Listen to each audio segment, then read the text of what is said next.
पुरी में जगन्नाथ जी, उनके भाई बलभद्र और देवी सुभद्रा बीमार हो गए हैं।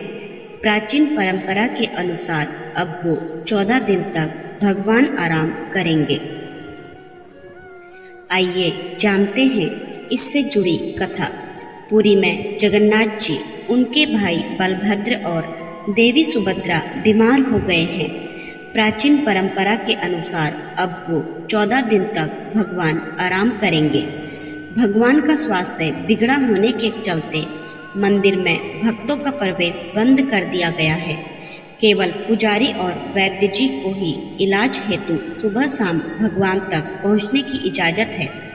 इस बार रथ यात्रा 27 जून 2025 को निकाली जाएगी। दरअसल पुरी के श्री मंदिर में हर वर्ष ज्येष्ठ पूर्णिमा के दिन भगवान जगन्नाथ, बलभद्र और देवी सुभद्रा 108 कलशों से स्नान करते हैं, जिसे स्नान पूर्णिमा कहा जाता है। इस विशेष स्नान के बाद भगवान कुछ दिनों के लिए अनवसर यानी बीमार हो जाते हैं और 14 दिन तक आराम करते हैं। इस दौरान मंदिर के पट बंद रहते हैं और केवल पुजारी और वैद्यराज ही भगवान की सेवा कर सकते हैं। लेकिन इस परंपरा के पीछे एक बेहद भक्तिमय कथा जुड़ी है। आइए जानते हैं विस्तार से। जब बीमार हुआ भगवान का भक्त, एक समय पुरी में माधव दास नामक एक परम भक्त रहते थे। वे प्रतिदिन भगवान जगन्नाथ की पूजा आराधना करते थे। एक दिन उन्हें अतिसार का गंभीर रोग हो गया। इतनी कमजोरी हो गई कि चलना फिरना भी मुश्किल हो गया। फिर भी उन्होंने किसी से सहायता नहीं ली और यथाशक्ति स्वयं सेवा करते रहे। प्रभु ने स्वयं निभाई सेवा। जब माधवदास बिल्कुल अशक्त हो गए, तब स्वयं भगवान जगन्नाथ एक सामान्य सेवक के रूप में उनके घर आए और उनकी सेवा करने लगे। जब माधवदास को होश आया तो उन्होंने प्रभु को पहचान लिया। भाव विभोर होकर उन्होंने पूछा, प्रभु, आप त्रिलोक के स्वामी होकर मेरी सेवा क्यों कर रहे हैं?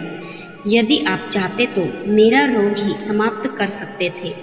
भगवान ने उत्तर दिया, भक्त की पीड़ा मुझसे देखी नहीं जाती, इसलिए स्वयं सेवा करने आया हूँ।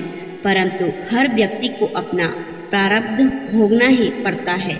तुम्हारे प्रारब्ध में जो 15 दिन का रोग शेष है, वह मैं अपने ऊपर ले रहा हूँ। तभी से भगवान हर साल होते हैं बीमार। इसी घटना के बाद से यह परंपरा बनी कि भगवान जगन्नाथ हर वर्ष स्नान पूर्णिमा के बाद बीमार हो जाते हैं और अनवसर काल में विश्राम करते हैं। यही कारण है कि हर साल आषाढ़ शुक्ल द्वितीया को जब भगवान स्वस्थ होते हैं, तब अपने भक्तों के बीच भ्रमण के लिए रथ यात्रा पर निकलते हैं। भगवान जगन्नाथ की रथ यात्रा का महत्व। भगवान जगन्नाथ की भव्य रथ यात्रा का हिंदू धर्म में विशेष महत्व है। इस दौरान भगवान श्री कृष्ण के अवतार माने जाने वाले प्रभु जगन्नाथ भाई बलभद्र और बहन सुभद्रा के साथ रथ यात्रा पर निकलते हैं।